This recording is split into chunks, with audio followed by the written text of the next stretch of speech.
लोहा खा गया घुन। एक बार की बात है, दो व्यक्ति थे जिनका नाम था मामा और फूफा। मामा और फूफा दोनों व्यापार करते थे और दोनों व्यापार में सहभागी थे। मामा ने फूफा से कहा, फूफा क्यों ना हम कोई ऐसी वस्तु खरीद लें जो जल्दी खराब ना हो और उसकी कीमत भी बढ़ती रहे, फिर हम उसे कुछ वर्षों बाद बेचें जिससे उसके मूलधन से ज्यादा दाम मिले। फूफा ने कहा, ठीक है मामा, तुम्हारी बात तो सही है, पर हम खरीदें क्या?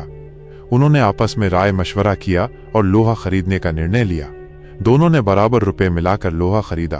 फूफा ने मामा से कहा कि लोहा वो कहीं सुरक्षित स्थान पर रख दे। मामा ने लोहा अपने पास एक पुरानी कोठरी में रख लिया। कुछ दिन तो लोहा ज्यों का त्यों रखा रहा, पर धीरे धीरे मामा के मन में लालच आ गया और मामा फूफा को बिना बताए लोहा बेचने लगा।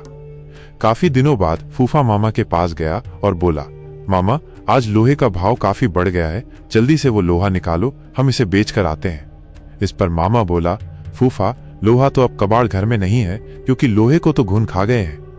फूफा समझ गया कि मामा ने उसके साथ धोखा किया है और उसे बिना बताए सारा का सारा लोहा बेच दिया है। फूफा को क्रोध तो बहुत आया, पर वो बिना कुछ कहे सुने वहां से चला गया।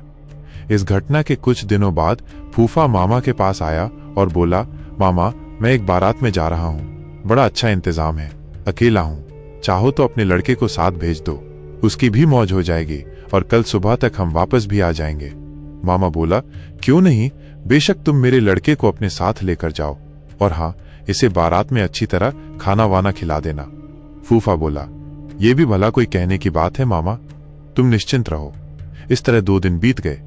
मामा का लड़का अभी तक घर वापस नहीं आया। मामा को बहुत चिंता हो गई कि अभी तक उसका लड़का घर वापस क्यों नहीं आया है। वो अपने लड़के के बारे में जानने के लिए फूफा के पास गया और बोला, फूफा मेरा लड़का कहाँ है, वो अभी तक घर वापस क्यों नहीं आया है? फूफा ने कहा, क्या बताऊं मामा, रास्ते में एक चील तुम्हारे लड़के को उठाकर ले गए। मामा बोला, ये कैसे हो सकता है, भला कोई चील 12 साल के लड़के को उठाकर ले जा सकती है? सीधी तरह मेरा लड़का मुझे वापस करो, नहीं तो मैं राजा भीम के पास जाऊंगा। फूफा बोला, ठीक है मामा, चलो राजा जी के पास चले, अब वही न्याय करेंगे। मामला वहां के राजा भीम के सामने पेश हुआ। राजा भीम ने सारी बात सुनी और आश्चर्यचकित होते हुए फूफा से कहा, देखो फूफा, तुम झूठ बोल रहे हो, भला कोई चील 12 वर्ष के लड़के को उठाकर अपने पंजों से आसमान में ले जा सकती है?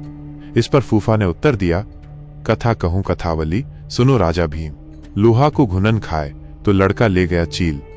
इस पर राजा भीम सब समझ गए और उन्होंने मामा को आज्ञा दी कि वो फूफा का लोहा वापस कर दे और फूफा को कहा कि वो लड़के को मामा के पास वापस पहुंचा दे।